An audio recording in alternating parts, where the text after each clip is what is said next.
પત્તુભાઈ પાસે પાણીપુરી ખાઈને લીંબડા ઉપર આવી ગયા ભાઈબંધના ઘરે. નવા લગન થયા ને ભાભી હાથનો સા પીએ જ નાખ્યું. ગાડી કે મારે કઈક પીવું છે. લાલ કલર નું પાણી પીધું નવ જવાનું આપણે સાળંગપુર. ચૂંટણી આવે રોડ બનાવ્યો જોવી કેટલા દી ટકે. બોડી કન્યાર થી જતા હતા ભાઈ ઉપર રાખી લીધા. 1-2 કિલો ફોટા પાડી લીધા ને બહુ આનંદ થયો. આફ્ટર બહુ લાંબા ટાઈમ આપણે આવી ગયા બોટાદ. ગાડી અમે ઉભી છે સાળંગપુર જઈને પહોંચી ગયા. સાંજનો સમય તો 7 વાગ્યા હતા. ભાગ્ય હારા હતા. આરતી નો ટાઈમ હતો. લાઈન માં ઉભા રહી ગયા. ત્યાં આરતી ચાલુ થઈ ગઈ.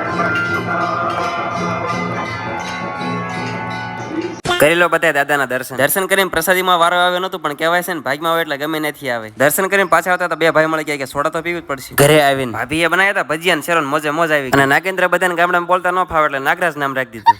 હાલે આ તો વંશ છે. બીજા દી હવારના પોરમાં દી ઉગી ગયો ને નાગરાજ તો આંખ્યો છોડે નકરો. હવે રાજકોટ ભેગા થઈ જાય નકર ભૂખ દીશું અહીંયા. આવજે કાળે બહુ બાજતી નહીં.